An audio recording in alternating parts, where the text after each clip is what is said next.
According to the United States Department of Agriculture Economic Research Service in their 2009 article titled Access to Affordable and Nutritious Food, Measuring and Understanding Food Deserts and Their Consequences, states that 23.5 million people live in food deserts and nearly half of them are low income.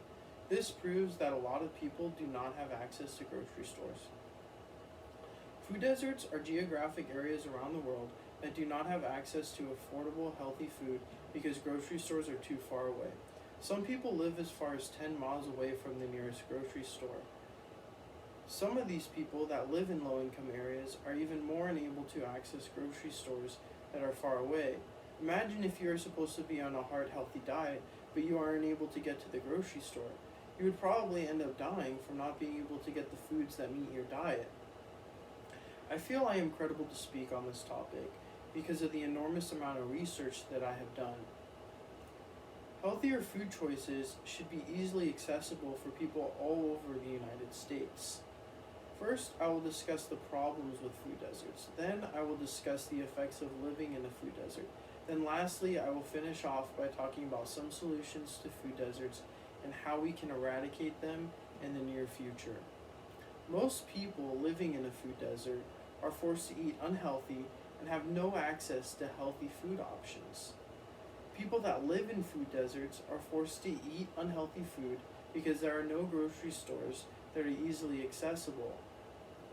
The stores that are close to them are available with only unhealthy food, which according to Hunt Alcott, Associate Professor of Economics in his 2020 article titled Eliminating Food Deserts Won't Help Poorer Americans Eat Healthier, he states that the narrative is that folks are forced to shop at local convenience stores where it is difficult to find healthy food. This statement proves that people located in food deserts have no choice but to eat unhealthy food.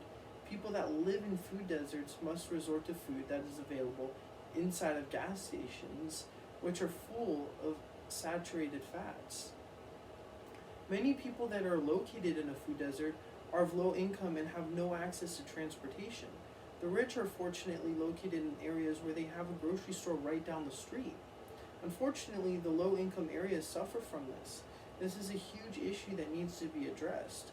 According to pharmacist Jessica Pursuasive in her 2020 article titled What are Food Deserts and How Do They Impact Health?, she states that some research suggests that neighborhoods consisting primarily of low-income minority groups have limited access to supermarkets compared with wealthier, predominantly white neighborhoods. This goes to show you that people of low income are seriously affected by food deserts. Developers aren't even able to build grocery stores in low income areas because of the fact that no one can afford anything. I just talked about how people that live in food deserts are forced to eat unhealthy food, as well as how most people located in food deserts have no way to access a grocery store. Next, I will talk about the effects of these problems. There are many health problems that are associated by not having access to healthy food. The most common one is type 2 diabetes. According to reporter Lindsay Wawiak, in her 2013 article titled Food Deserts Mar the Land of Plenty, she states that without balanced nutrition, they are likely to be at further risk for developing obesity and type 2 diabetes. As you can see, not having access to healthy food can cause people to develop type 2 diabetes. More than 34 million Americans have diabetes, with 95% of them having type 2. When people are forced to eat unhealthy food, their body will develop insulin resistance. The excess amount of tissue that develops produces hormone-like substances that interfere with the signal that insulin sends to your cells, which causes glucose transporters to decrease their insulin uptake.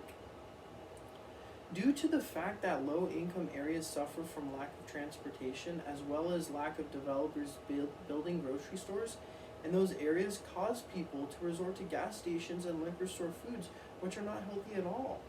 Almost all problems with food deserts affect what people eat. People that are of low income can't afford the healthy food that is available at these grocery stores. According to Jeremy Bowman in his 2012 article titled Where Have All the Inner City Grocery Stores Gone?, states that there are a number of suspected causes for lack of supermarkets such as poverty, security issues, and overall economic development. I know firsthand how expensive healthy food can be. I've actually shopped in a healthy grocery store before, and the reason why I don't anymore is because of how expensive it is. I know firsthand that being of low income causes you to eat unhealthy food. Now, I just talked about the effects of not being able to access healthy food at grocery stores, as well as living in low income areas. Now, I will talk about some solutions that we as a society can accomplish. One solution to help people in areas where they do not have access to grocery stores is to bring the grocery store to them, such as having a farmer's market once a week, or even having a farmer's market outside of bus stops so that people can grab some healthy food on their way home or on their way to work. Farmer markets have been along for a long time, so this wouldn't take very long to implement. This would offer people healthy food choices to choose from once a week, making it super easy and convenient. I believe that convenience is key and a huge factor in determining whether or not someone will be able to make it to the grocery store or not. It also wouldn't cost anything as long as there is some room available for the farmers to set up their stands. According to Andrea M. Brace, PhD, in her 2020 article titled Hawaii Journal of Health and Social Welfare, she states that when grocery stores are absent, farmers markets can meet the needs of making fresh fruits and vegetables available. The steps that would take place for this to become effective is just contacting all the local farmers and having them come to these cities that are located in food deserts and have them open up their stands with healthy food. The next solution is to help reduce crime, increase security, and to increase economic development. People that reside in low-income areas deal with all these issues which cause there to be no grocery stores available. It is unfortunate that these people are forced to eat unhealthy food, which causes them to be at an increased risk of heart disease and diabetes. What I would like to do is place more police in these areas to help reduce crime and increase security, which will end up making developers want to place grocery stores in these cities and not have to worry about their grocery stores getting broken into. I believe that this would impact the food deserts in a huge way. I just talked about the solutions to low-income neighborhoods that are in food deserts, as well as people not having access to grocery stores. Now I will give you my final thoughts. Healthier food choices should be more easily accessible for people all over the United States. First, I talked about the problems with food deserts. Then I talked about the causes of effects of those problems. And then lastly, I talked about the solutions to people that don't have access to grocery stores with healthy food, and for people that live in low-income neighborhoods. As you can see, food deserts are a huge problem all over the United States for several reasons. If we are not able to do something about putting a stop to these food deserts and addressing the issues that cause them, then many people will continue to suffer.